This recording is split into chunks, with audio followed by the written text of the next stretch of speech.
They're coming to get you.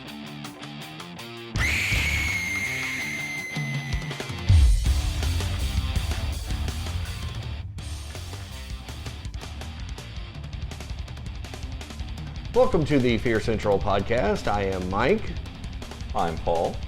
I am Chris. And I am Heather. And we are a weekly podcast bringing you our thoughts and ideas about the horror genre. If this is your first time joining us, welcome. We love fresh blood. Yeah. Love it. Love it. Love it. You You're gonna laughing at me. You gonna make that face every time? Yes. Yes. Fresh blood and body parts coming right up. If you'll take a few seconds to go ahead and subscribe to us on whatever platform you prefer to get your podcasts. And if you are enjoying the show, please give us a rating and a review. Really appreciate it. If you have any thoughts about a new show, idea, or topic that you would like to see us talk about, let us know on one of our many social media platforms. You can find that over at fearcentral.net. We have our whole list of where you can speaketh with us. Speaketh with us? Speaketh with us. You're so formal right now. I know. prefer a good scream myself, but, you know. I doth screeneth. Doth Whatever works for you, darling. Whatevereth. Doth mother knoweth you were weareth her dress? Oh, I was thinking Drapes. I was thinking South Park vampire or goths. Whatsoever. But before we get into this week's show, there are a couple of things we'd like to mention. First, we'd like to give a big shout out to Brian Scott Phillips. He gave us a comment the other day. Sorry. I was totally ready for all She's this. all choked up. was. That's the reason it's taken so long. Yes, Yes, it just warmed my blackened heart to hear us. To paraphrase Dennis Leary, it warmed my cockles that day. Yeah. So, Mr. Brian goes, y'all's podcast is the best. I just recently discovered your show driving my hour drive to work and hour drive back home. I listened to all your shows and loved them. Hope to hear more soon, and thanks for helping me discover Lore podcast. I'll plug. Yeah. With It's Aaron amazing Mankey. as well, you know. Aaron Mankey, bastard. He probably likes the fact that we sent him people too. Probably. Yeah. You know, we should probably get a thank you for that. You would but, think. You know. Anyway. Just wanted to let you guys know that you got a fan in Kentucky. So, yay, Kentucky. Okay. Brian from Kentucky. Land of bourbon and brotherhood. And Bloodfest, And Brian. apparently. And Brian. And Brian. Brian. Yeah. All the bees. All the bees. Got the bees in Kentucky. Yeah. Thanks so much, Brian. Yes, thank you. And if y'all want to get a shout out, anybody else out there, if you'd like to have one, we love giving them. All you got to do is head over to fearcentral.net. We're givers. Check out our social media. Let us He's know. a giver. Just let us know. We're givers. And secondly, we are in the works of working on a new video show. We are. And this video show will be us watching your short horror films. Well, damn. That requires makeup and hair. It does. Yep. How many Wonder if ring we know an lights does this artist. room take? I don't know. Oh, that's a big We have to room. figure something out because we can't all squeeze on that couch. Or that couch. I mean, yeah. We can all bring our couches from home. Oh, well, there you go. There's yeah. enough room in here for about 4 couches. Yeah. We could Sectionals. I was about to say, we'll just get a huge sectional without telling All the you, way and around then the- we'll just put it all against this wall and all the way extended there. I'm pretty sure the next piece of furniture I'm getting is a sectional. Okay, well there you There go. you go. Can we buy it in pieces? We'll just keep building it. Build it Like a together. Lego set. DIY sectional couch. Oh my god. We're gonna have the biggest ass sectional. Yep. Just one big square around a room. Pick a place. You will not be able to get to it normally. So yeah, if you or your friends are filmmakers, give us a shout out about your film or films. We'll take a view at them, let you know if we're going to do it. As soon as we've got some more needle threading to do before we get this show up and off the ground. Okay. But it's a good heads up for you to, if you know someone or if you yourself would like to submit some films to us. Bring the blood. Yeah. I'd say 5 to 30 minute links. Sure. Nothing longer than that. Yeah, short. And if they're clip. easy enough to find, I mean, they can make suggestions for Yeah, us that we or, can go. you know, You shoot don't us a have, they link. don't have to be the filmmaker. Like, we'll help out the filmmakers that we find. Yeah. And if it's really bad, warn us, and we'll drink some more before we get on the show. But yeah, that's something we've got in the works. I think it'll be a really good idea because I don't see a whole lot of people other than film festivals shooting out stuff about the short film festivals or short films. Mm-hmm. I mean, you can find them on YouTube, you can find them on Vimeo, but that's an active search to go horror films. Which one do I watch? Which one? So it'll give us a chance to also help people. Are you all right? Uh-huh. Oh. So I'm sitting in a chair with an open back, and the cat found that out. Oh, Are your claws sharp enough now, dude? Oh, my bad. Sorry. Enough blood. Oh my god. and now you're being stared down about it too. You're like, what? Demon cat from hell. Give me that look. So just a couple of things before we get into it. So last week we talked Forgotten Frights. Mm-hmm. So this week with the release of the new Conjuring film, The devil made me do it. Yeah, we thought baby. we would dive into the Conjuring universe and into Ed and Lorraine Warren as well. See, I really don't want to call it the Conjuring universe anymore. I just want to call it the Warren Files. I mean, that's pretty much what it is. Okay. It kind of makes more sense to not call it the Conjuring universe because you got to tie in all the Annabelles and then the Amityvilles and Hunting in Connecticut.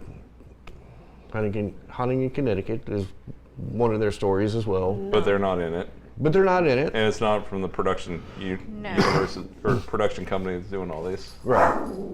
Hey. Apparently, he didn't like the Conjuring universe either. You don't need to get my back there, Crowley. Demons, stop it. What do you want from us? Give us the knock. Need a sheet of paper and like a pencil that I just start wasting the paper with. Yeah. Drawing circles. I'm drawing circles. No, stop, pain, the think- cat. Exterminate, exterminate. I think Lassie's trying to tell us something. So, but yeah, the new Conjuring came out Friday. Friday, June, the beginning of June. What was Beginning it? of June. June 4th. 4th. 4th. Yeah, Yep, there you June go. 4th. We've already watched it. Yep. Some of Great us more film. than once. I liked it. Yep. Some of y'all more than once. Yep.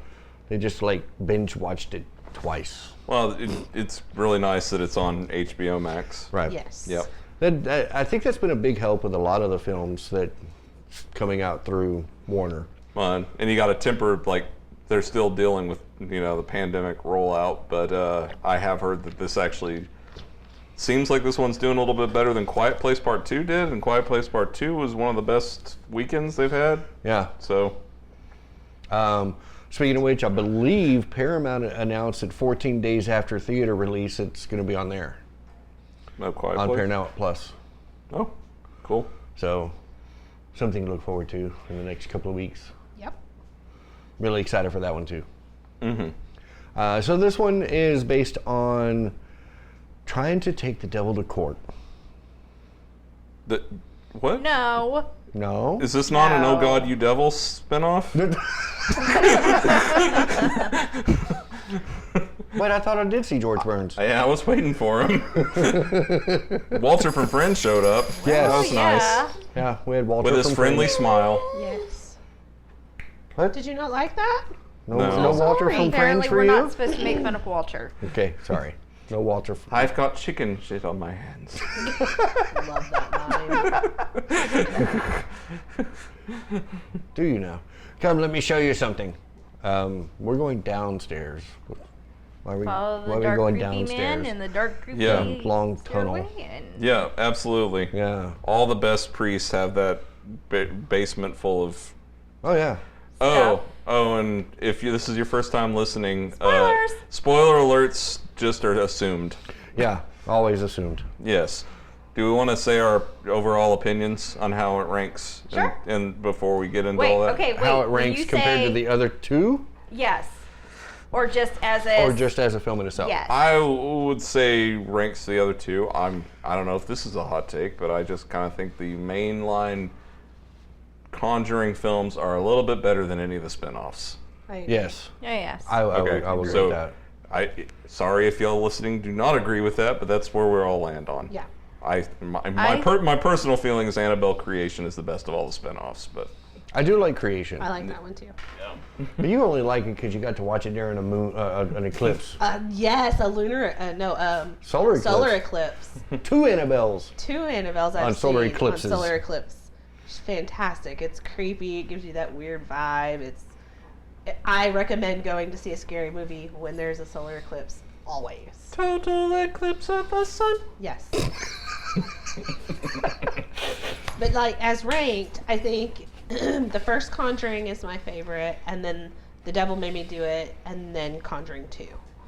That in order, that would be my. Are we basing this on creep factor, story, I'm basing it on what I like. in general? Yeah. Okay. Yeah. Because the scene with the dog in part 2 is just, it kind of hits me in the feels. I'm like, that might push it a little bit more Okay. than the drunk landlord. My general, I agree with that assessment from Heather. The reason why for me on Conjuring 2, because I do actually like the story of the Enfield haunting. And a side note for anybody that wants to like go onto archive.org and look up a television program from the UK called Ghost Watch. Oh is my also God. is also related to the Enfield haunting. It's fantastic. It is a trip and a half, and it had people from the UK have PTSD after it aired. Yes. Did they? Yes. Wow. So it's not like the one that's on Shudder, the WTV. That's a nod to it. Okay, Ghost Watch okay. came first. Yeah. Because I knew there was supposed to be one they were talking about it Yeah. on air. Yeah. We're following this group, and all of a Yes. sudden weird stuff starts happening. Yeah, and the more you get into it, the more you realize that it is the Enfield haunting, because like it starts following the whole thing with the Yeah. middle child and all that. And they talk about taps Okay. talking to her. All right. So for those of you that aren't aware of who Ed and Lorraine Warren are, because they don't talk a lot about their history, even in the first film. I mean, they mention a bit when they open up with that that college meeting that or symposium or whatever they're doing. Yeah. But they don't really get into the history. So Ed and Lorraine Warren are kind of known as the grandfathers of paranormal investigation, if you will. He was a demonologist and she was a medium. Yep. The first Conjuring movie only gives you that at the beginning that leading psychic research investigators, and that Ed was the only non-ordained person by the Catholic Church to be ever lead an exorcism, is what it says at the beginning of the first movie. Right. He's also the only one non-ordained labeled as demonologist. So, by the church. Yeah. So that's who they are. Their most famous cases are the Devil Made Me Do It case, which Right. is what the new one is about. Enfield haunting was very famous because if you watch the movie, or you can search up, there was a lot of TV coverage of it over the time. Yes. And that people considered proof of the haunting, and it got skeptics debunking over time and everything. So it's been divisive Right. on that. And Amityville. Yeah, Amityville was the one that actually kind of shot them into stardom. It was their first big case that got exposure. No, it was not. Nope. It That's was what I've Nope. Bridgeport, been- Connecticut. It was in their hometown. Yeah. Well, but Amityville was the first gigantic one that I don't know how you measure that. I don't either, but that's what a lot of the research I've done has been saying, is that's the one that brought them out to the everybody knows their name kind of situation. By reputation, if you say the Connecticut case to the average person, they won't know it as much as they'll know Amityville. But. Yeah. Right. Because that's also the one after that happened when they started getting on the Merv Griffin show and all those others. It's where they get their worldwide notoriety, was because of Amityville. Right. Love the Brokaw interview and the credits of the third one. Yeah. I forgot where we were. Oh, we're right here. Okay. We haven't left. No. No. We've been sitting. Yeah. Okay. Cool. No levitation, no contortion acts. Oh, we were their cases. So Yeah. Enfield, Amityville, Devil Made Me Do It. You referenced Haunting in Connecticut. Haunting in Connecticut was one. What was the name of the one from the first film? All of those usually are based on location. That one's known by the Perrin family. That's who it is. But And then there's the Smudge? Can't remember the name. Smudgel. That was one of their cases. Is it from Harry Potter? Is it Muggles? I know that Enfield was Hodgson, right? Yeah. Was the name of the family Hodgson? Yeah, they had the werewolf one. Mm-hmm. Which I guess was teased in Annabelle Comes Home, or what is that the name of that third one? Not sure. Name of what? The third Annabelle movie. Annabelle Comes Home? Yeah. Yeah. Okay. Where it's more about their daughter than it is Yeah. them. Yeah. But their career was 50 years? Something like that? When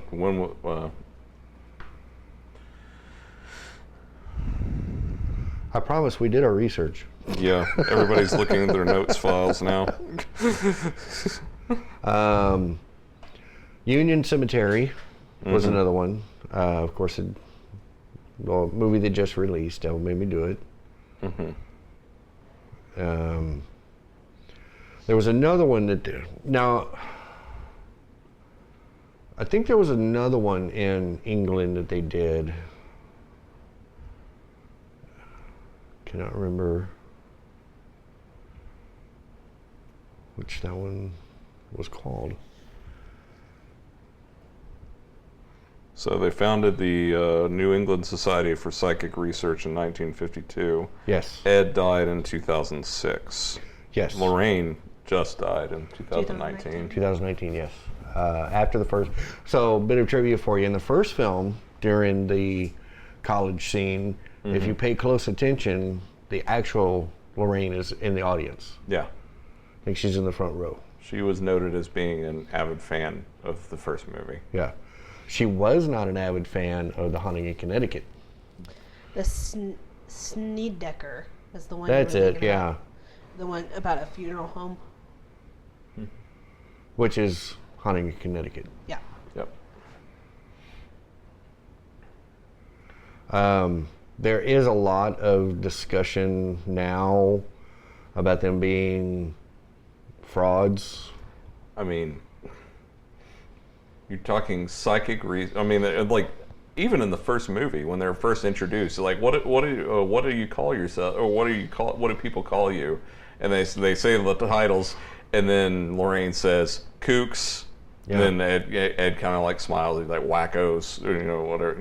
It's like I mean, it's a thing. It's like it's a field where people are going to doubt you starting out. A lot of skepticism. I think, honestly, my own feelings when it comes to people involved, and especially people that became noted for it, like national interviews and everything like that, all these cases, going out trying to help people who are under duress, is how much the person that's doing it believes. Like, it's as long as you're not like my own feelings is know what you're doing. Like, if you have firm beliefs and everything, know what you're doing. Don't be a snake oil salesman. Don't exploit people during moments of crisis. Yeah. People are always going to accuse them, or like people were always going to accuse them of that. Yeah. Like, I don't think there's any way. I have a feeling we'll delve into differences between movies and the actual cases, especially those main three, because there are definitely some differences. Yeah. And well, I mean, it's Hollywood. They're gonna make it bigger and more exciting and more drama, and just to get people drawn into the film. Well, it's interesting too that the Conjuring movies, have a whole lot of different takes. People have called them like the fast food of horror movies. Yeah. They say that you get in and out, they're not going to unnerve you, they're not going to sit with you and all that type of stuff. But, people who really believe in these stories, I mean, obviously I would think it would affect them more. But it's interesting that, to talk the Perrin case, the major difference in that is you have a happy ending in the movie. Yeah. And they lived in that house with occurrences that they documented themselves for 10 years following that, right. Ed and Lorraine leaving. Yeah. They didn't seem to hate Ed and Lorraine afterwards, which I guess says something. Right. And they never went in, one, asking for any kind of compensation. Yeah. They wanted to genuinely help people with their issues. They didn't always go in instantly going, oh, it's a haunted house, we got to go there. Ed was more, let's go in, see what's going on, get to talk to the people. Because I'm sure they had tons of cases. It was just like, look, it's the wind blowing this thing, and it's not really a paranormal issue. Yeah. And the movies are good about showing them trying to debunk and find actual evidence, because they're trying to get documented things to send to the Catholic Church, actually, in both the first two. Yeah. This movie, the third movie, they didn't deal with it too much. Was it the first or the second one where they actually go to the couple's house and they're in the attic? That's the first one. Yeah, and they're like, oh, well, it's this running... The water running down the pipe. Yeah. And that's what's causing the noise. Oh, you don't have any possession. This is just... Yeah. They try to debunk it. Yeah. The one I was talking about was the Smurl family. S-M-U-R-L. Okay. That one took place in 1974. Was one of the cases. Mm-hmm. Demonic werewolf in London. But yeah, I think they did a good job of coming in and saying, they weren't, Ed and Lorraine aren't just trying to hype this up and, hey, let's write a book and all that. I mean, the easiest thing to comment on is how the movies present them. Yeah. And in my general feeling, I am pretty good at separating things that are based on a true story from the actual story, because the moment you start looking at how much a movie actually follows an actual story, there's so many ways it can get it wrong. Oh yeah. From just ending too early, like let's say Aaron Brockovich, where it's a big inspiring story. Yeah, it's a big inspiring story if you don't think about the residual effects on the environment and the fact that all these people didn't actually get paid after she left. Yeah. But within the movies of the Conjuring movies, I love the image of the Warrens, just for the simple fact is that they're so honest. They're just a sign of faith and devotion. Yeah. They're all about faith and they're all about each other. Yeah. Which is sweet, honestly. Mm-hmm. My general feel my girlfriend Wendy has watched the first movie. She's not big into possession movies. Okay. Aww. And she watched the first one. She liked it, but at the same, not enough to ever watch it again. But because trigger warnings. But when I was talking to her about watching both the first two movies, getting ready for 3 this week. I was just and she was like, "Oh, how's that going?" And I'm like, "It's fine. We're at the sweet sing along moment in 2." And she's like, "What?" And I'm like, "Yeah, they have kind of a Sound of Music. Ed breaks out the guitar and sings Elvis along with the family." Yeah. Yeah. Well, one thing that the movies don't really touch on is how huge they are as Catholics. Yeah. Everything that they do is pretty much Devout based Roman on Catholics. Mm-hmm. Catholicism. yeah, Yeah.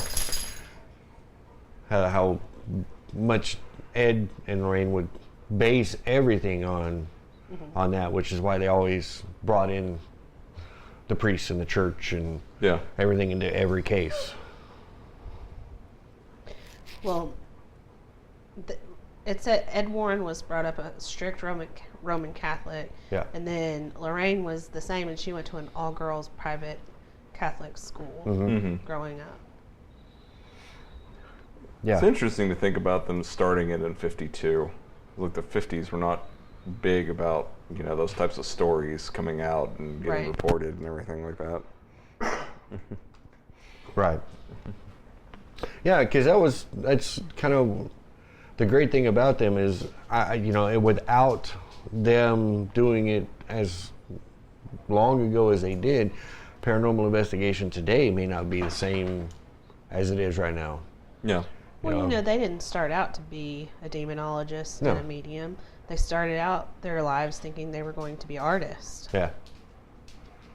Yeah, that was one way that they would get into the homes is, can I draw a sketch of your house? And then they would come in and then ask, hey, can we kind of look around? And, Well, the big important question is how many cars did Ed work on? Right? I will say I did like that Camaro in that third time.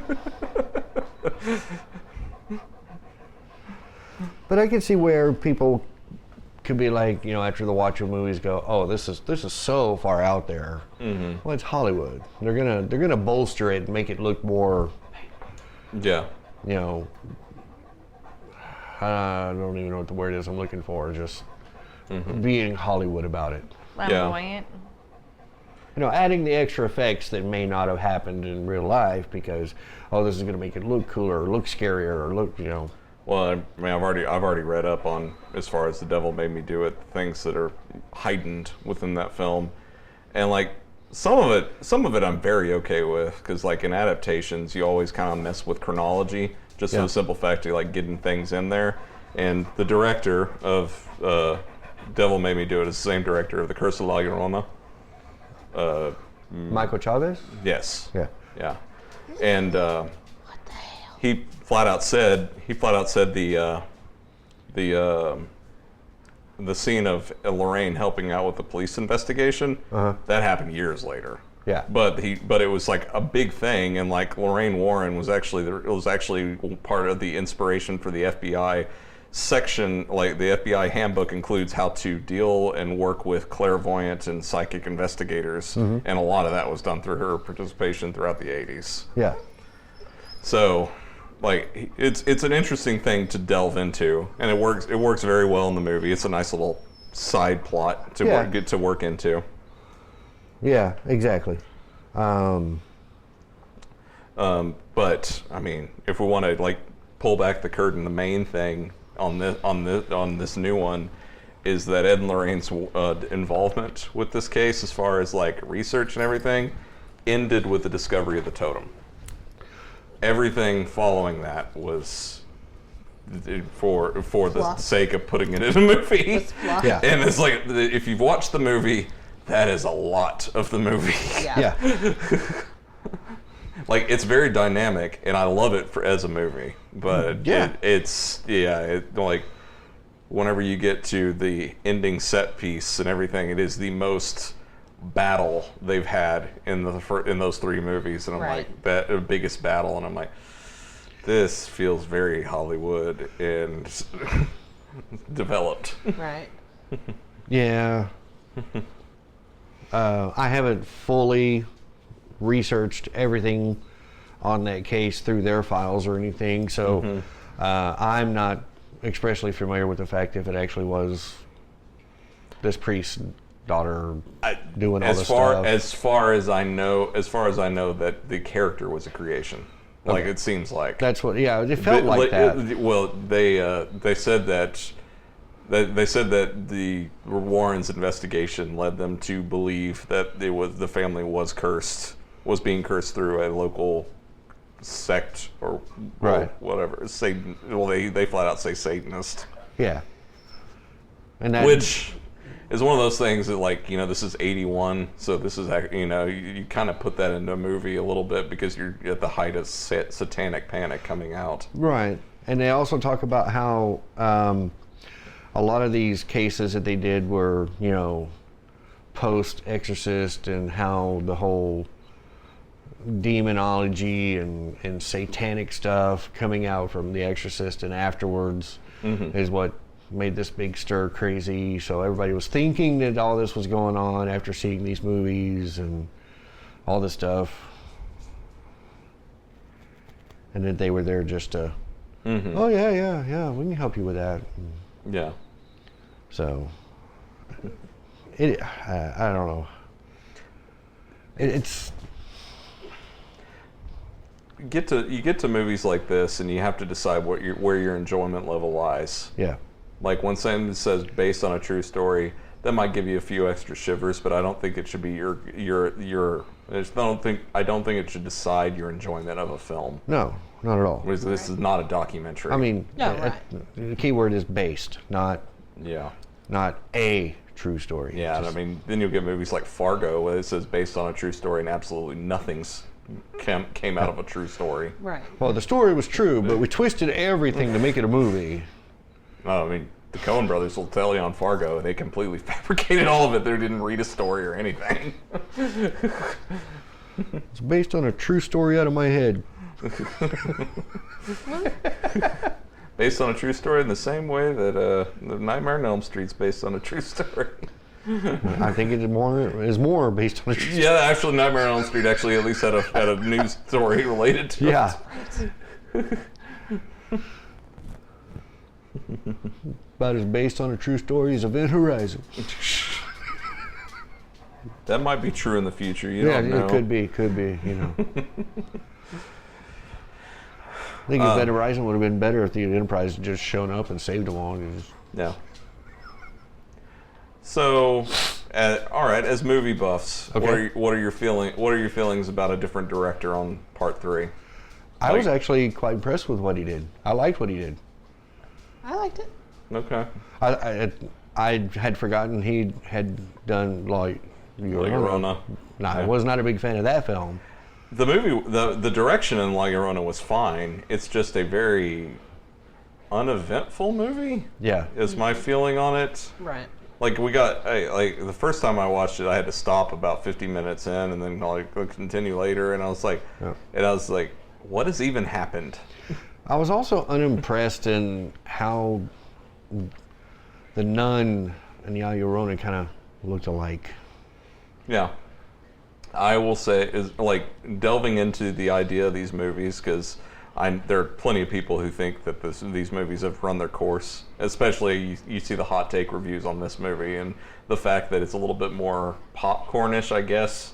And, you know, people are like saying, you know, blood in the water. You know, the series is done now and everything. Yeah. I think the biggest thing that's just been the cash grabs have most been apparent in the spin-offs. Right. Because Annabelle certainly didn't need a trilogy. No, it didn't. No. And like there were some moments throughout the third movie, but the third movie itself was random enough that I don't remember much of the plot of that one either. Like I just remember the sort of funhouse appeal of them in the room and like looking at artifacts and stuff. See, I think that the artifact room would be a very good spin-off on its own. I mean, You know, I do like the fact that in each of the movies they kind of have the fact that they bring in the artifact into the museum and put it in there. So it kind of explains how it ties into them. But I think that, you know, like you said, doing the 3 Annabelles, that was a little bit much. mm-hmm. You know? I mean, what's funny is the most needless of the 3 Annabelles movies was the first one. Yep. Because the first one bears no resemblance to the actual case whatsoever, No. and No. like is only working for that ending plot twist. Which, depending on how much indie horror you watch, you see that ending coming a mile away. Yeah. Yeah.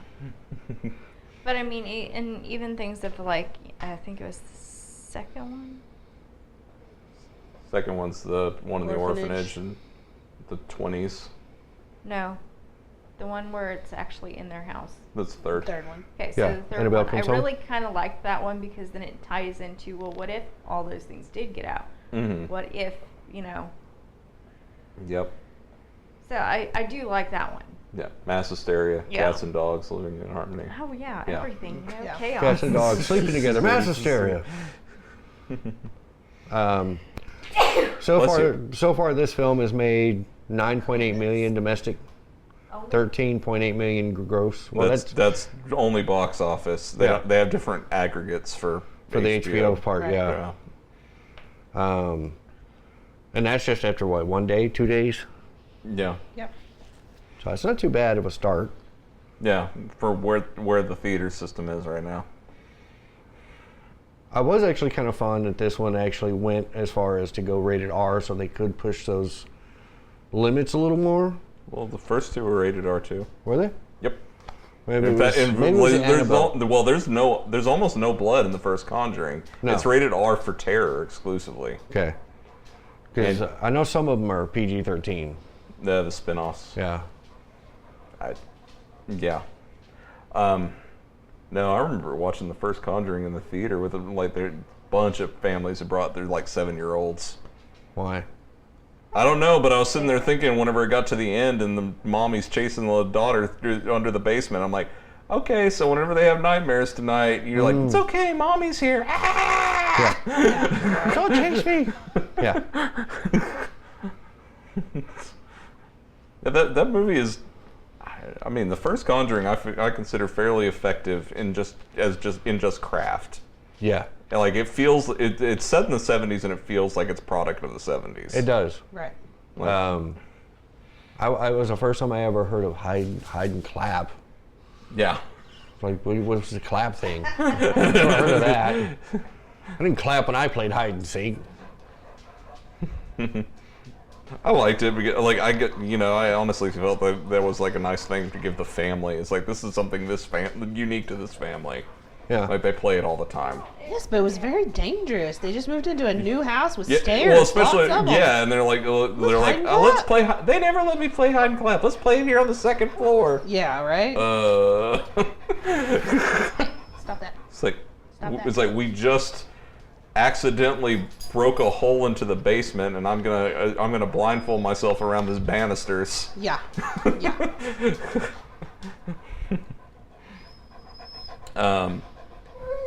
I will say the one thing is there were a lot of play it safe moments from a filmmaking standpoint in this Yeah. third movie.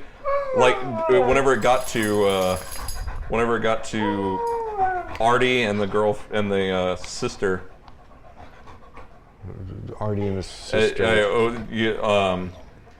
Following David being cleared, and he says, "Come into me" or whatever, and then right. then it cuts to them with the house where they're working with all the dogs, Yeah. and then it's got that nice little panning shot or whatever, and it's playing a top 40 hit from the day or whatever. I'm like, this is straight up you're mimicking the California Dreaming from the first movie. Yeah. So, what was one of your most, I guess, would be favorite scenes in the movie? And this new one, I really, even though she felt entirely fabricated, I really liked the villain. Like the Satanist witch with her altar and everything. She reminded me a lot of the preacher man from Poltergeist too. Yeah. She reminded me Yeah. of oh crap. Ichabod Crane. Oh yeah, that too. Yeah. Like she reminded me of Ichabod Crane. Like she felt From like the- something out of like the Crucible. Yeah. Is what she felt like. Yeah. She She felt makes like- you dress like it. Yeah. It's funny being a Satanist and she dressed like a Victorian school marm. Yeah, she did. What was yours? I don't know. There were quite a few scenes. You liked the shower. You were saying I did actually really enjoy that first initial scare shot in the shower with the shower rings. Yeah, with the hand over the shower rod. See, mine was the waterbed because it brought up a childhood terror that I had growing up that I had completely forgot about because nobody has waterbeds anymore. No, I don't even know where you can buy one I anymore. don't think you can. You had a fear of waterbeds? Oh, I had the fear of the exact scene in that movie. Of a body being in the waterbed? Yes.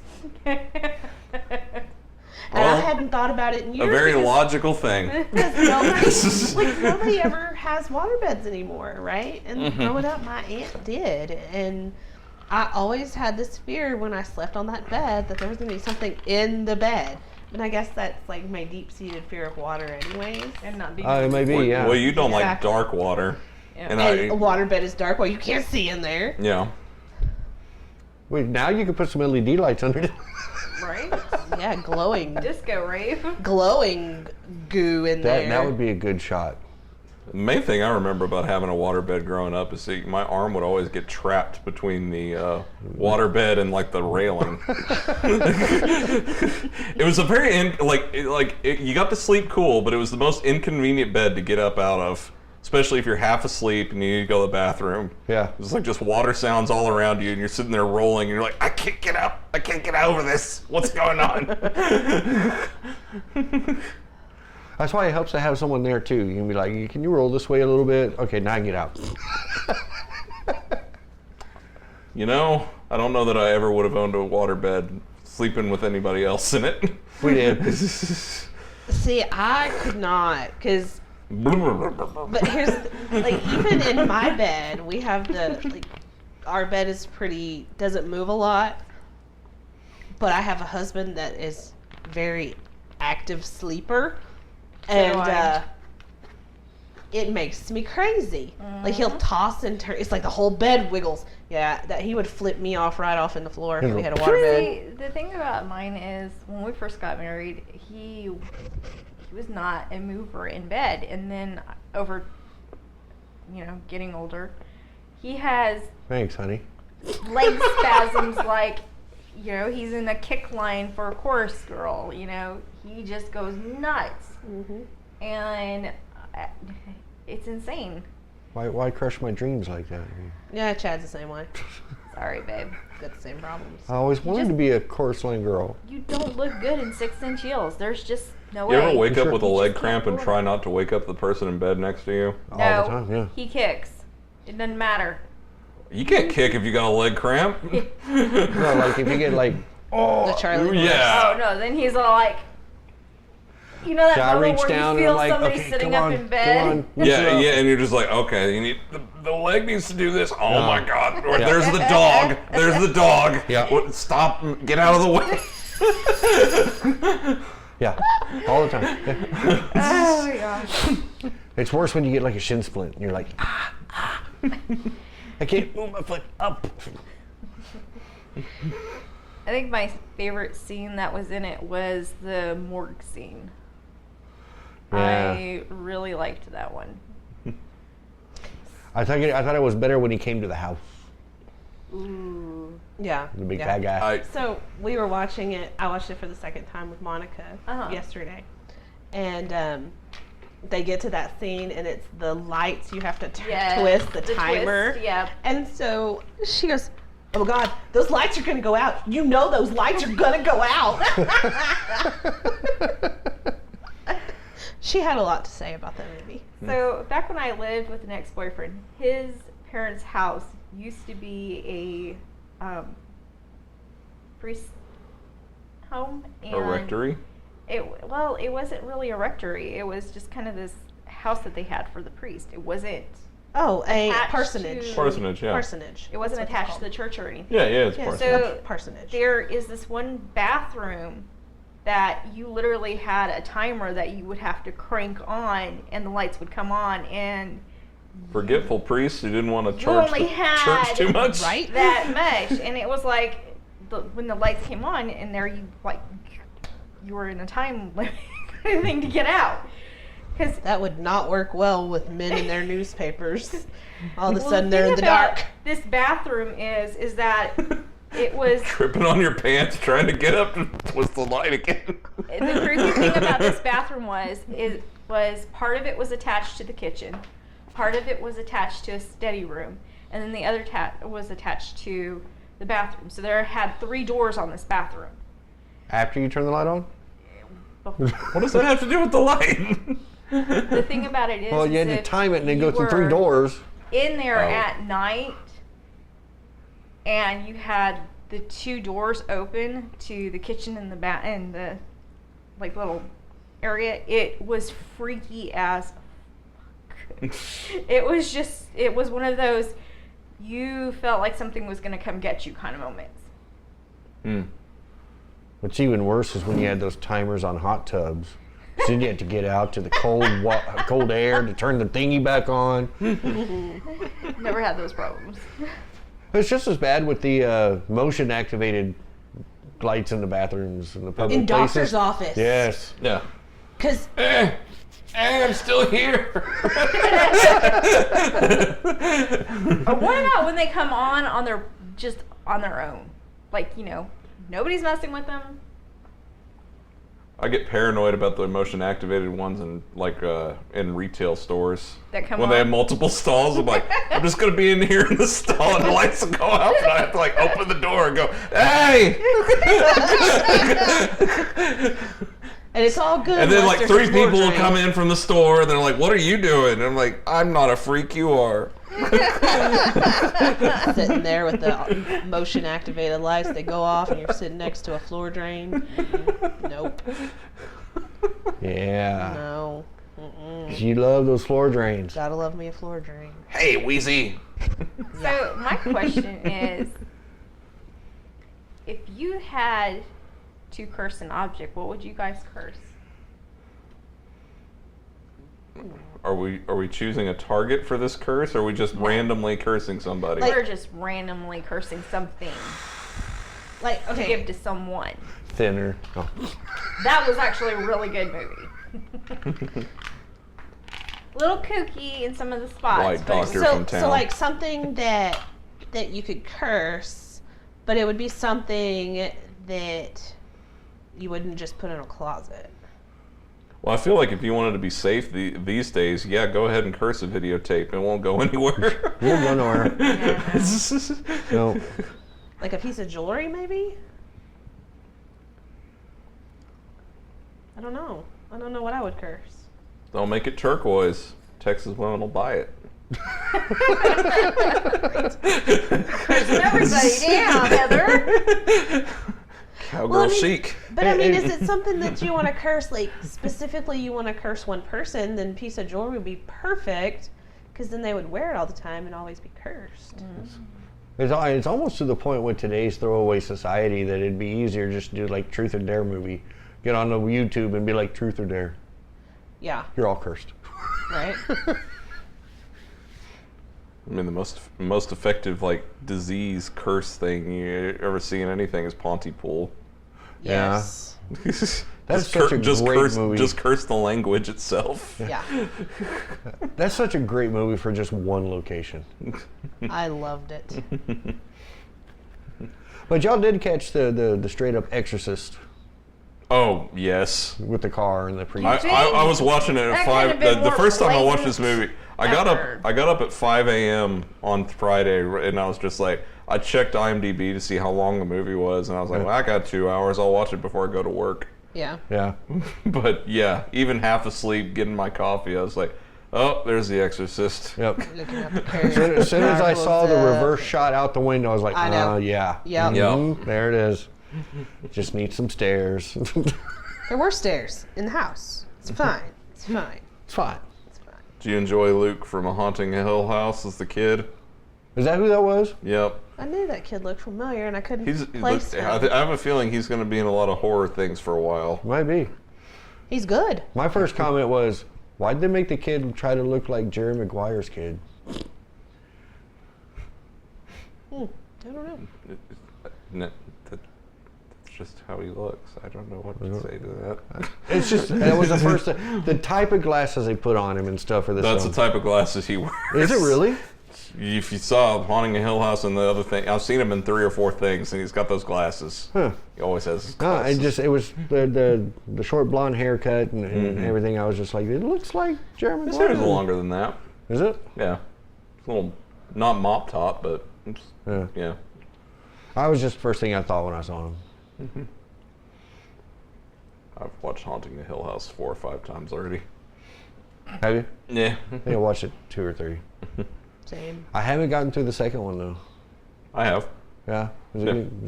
I get through, I think, first 2 episodes. They're not horror. They're it's more they're very suspense. much drama. Yeah.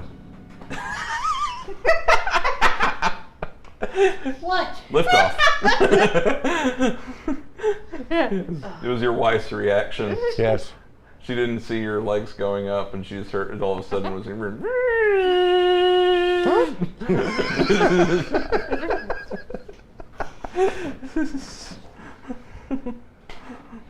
So what was your favorite scene? Oh, that's right. I guess I just said that I like the villain. Yeah. Um, Did I like the shower? She liked the mortuary. The waterbed. The waterbed. I thought that was your worst scene. It's your favorite scene too? Well, that and the rat in the box, a cereal, just like going in the Yeah. And Monica's like, "Oh my god, they have rats! Oh my god, they have rats! Look, it's a rat! I guarantee you, it's a rat!" I gotta say, I enjoyed the exorcism part, and I know, amidst all the things that they changed, I know that the family reported levitation in David, not the contortion thing that he does. Oh yeah, that when was he did that, really you know good. what immediately I thought of? The Ring, where she's coming out of the TV and her leg is like all over like his was. That is exactly what I thought. And I was like, oh, that looks like they copied The Ring.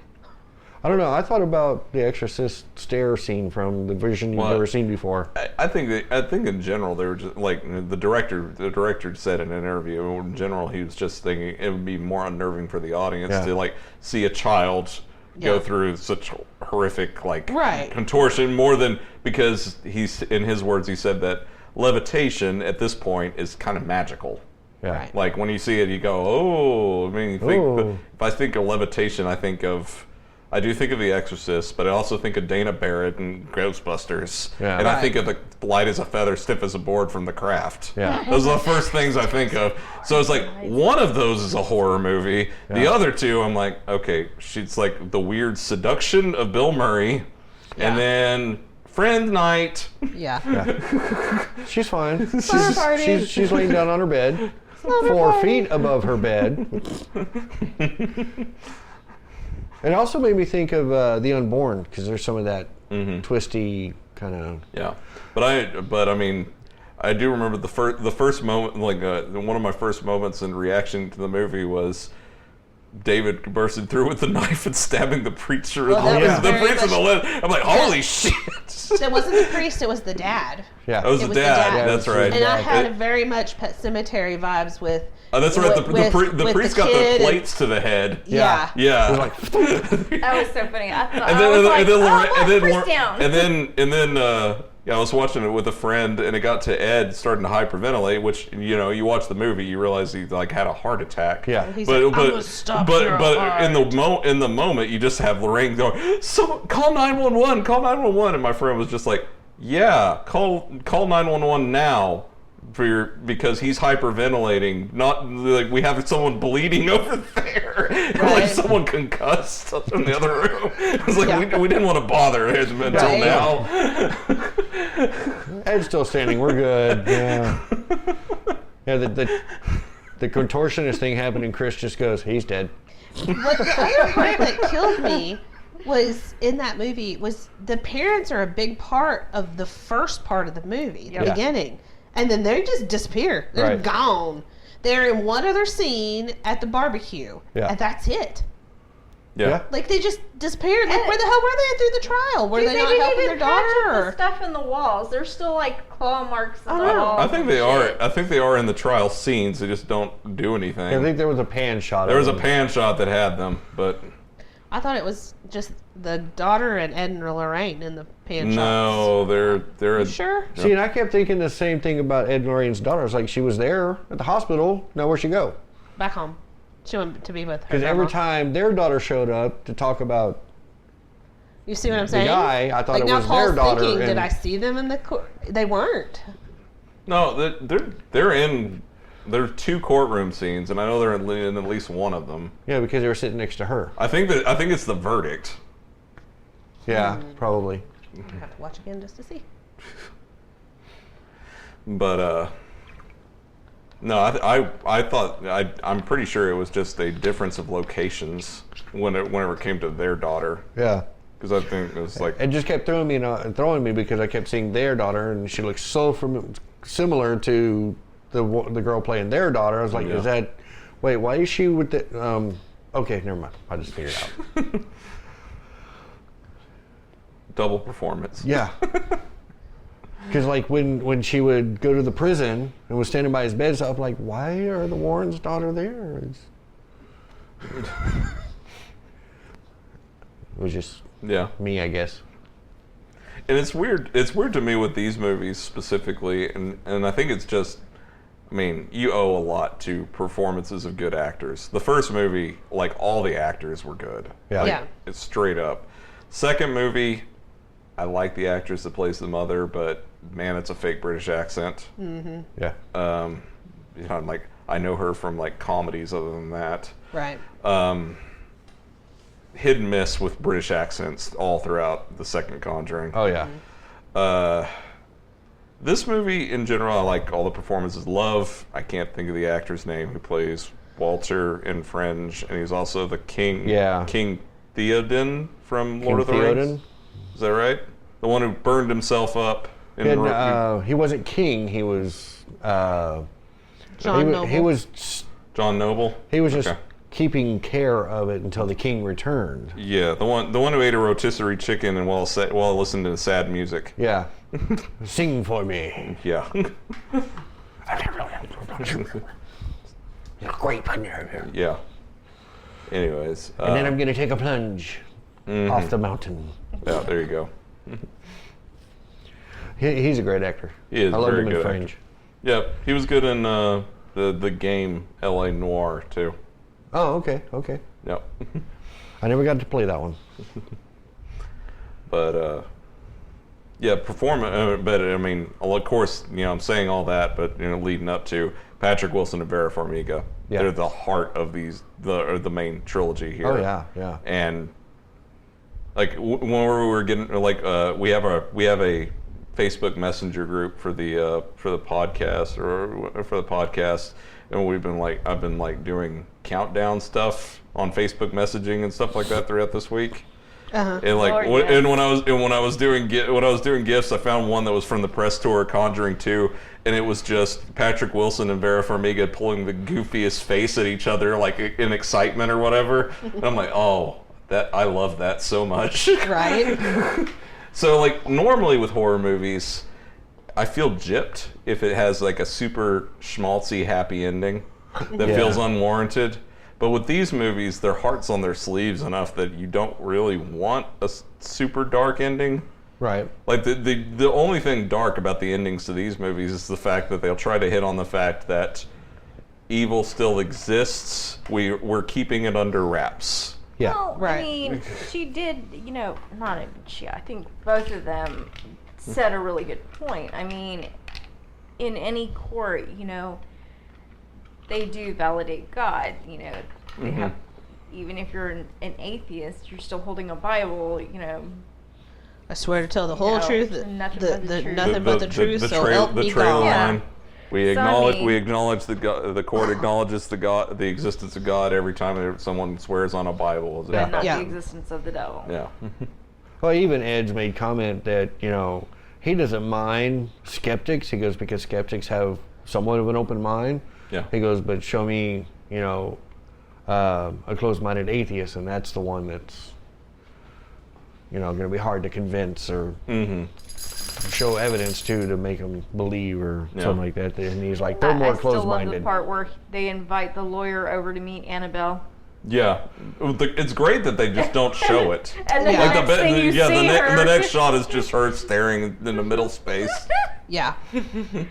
I just love that. I'm like, yeah, she saw some shit when she went there last night. So, anyways. So, Yeah. final thoughts? I enjoyed it.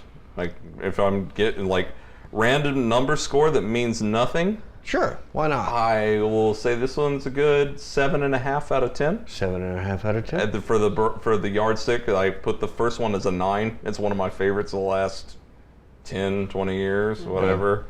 The second one gets a 7 from me. Okay. So this one's a little bit better. The reason being is the second one just feels a little meandery, a little bloated. Like it's got a lot of background, but at the same time, it just doesn't flow or clip. It's like they kind of put a little too much into it and couldn't span it out. Yeah. Yeah. This one is very. This one gets done before you know it. Yeah. Yeah. Yeah. Yeah. It's all of a sudden it's over. Really? That was 2 hours. I'm with you. It's very fast paced compared to the second one. Yeah. The second one seems like not as. Took its time. It did. I would fully recommend it. If you haven't watched it yet, and you have HBO, or if you want to go to the theater, I would definitely recommend going and checking this one out. Yeah. But you? I think the concept of, as a whole, the Conjuring movies are good. I think this one was pretty good. Out of all of them, I would have to say it's probably one of my faves. Would like to see them kind of explore the rest of what was in the museum and give backstories to them. But Kind of like a do it in- Warehouse 13. A series. Yeah, Well, why and not? She wants a Friday the 13th, the series made out No, a of Warehouse 13. it. Same concept. Freddy's Nightmares, the series. Yeah. welcome back to Freddy's Anyways. Nightmare. Erie, If I have Indiana. to give it a number, I would have to say probably an 8 or 9. Okay. It was pretty good. I enjoyed it. I enjoyed it. Yeah. I'd say somewhere between 7 and 8. 10 when our daughter jumped through the couch. Oh, yeah. That kind of sold it for me. I was like, oh, yeah. She only came in halfway through the film, and I'm like, Yeah. we can rewind it. And no, I'm good. I'm good. Yeah, the morgue scene kind of got to her. It was funny. We were sitting there watching it, and of course the scene where they're turning on the light, and there's a scene where he goes through, and then all of a sudden there's no sheet on there. I was like, yeah, no, I'm sorry, but if I hear a bell, y'all are fucking on your own. And so she was trying to watch it through it with her fingers. And it was hilarious. And the next thing you see is the big guy, and she's like, nope, not happening. Not watch this. I'm good. So, all in all, we It was good. give a big recommend. Yeah. Yes. Yep. Yeah. All right. So go out and check out The Conjuring. Don't forget to send us some information on our new show that we're working on with independent short horror films. Send us your blood. Thanks again, Brian, for being a listener. And hope y'all. Do you think everybody else too? Yes, thank everybody how else. rude. For being listeners. Not being rude to you, Brian. Yeah, sorry. Thank you, but Well, we're thank thanking everybody you. else. We're too. thanking you because you sent us some love. So there's the thanks for the love. That Okay. voice in the darkness. Everybody, thank you for listening. Tell your friends and your family, your ghosts and your demons and your ghouls. Tell everybody. Yeah. Zombies. Let us all know. Let us know what you think. Let us know. Don't forget to subscribe. Give us a rating and a review. And we hope you all enjoy the rest of your week as we will enjoy the rest of ours. And as always, Stay scared.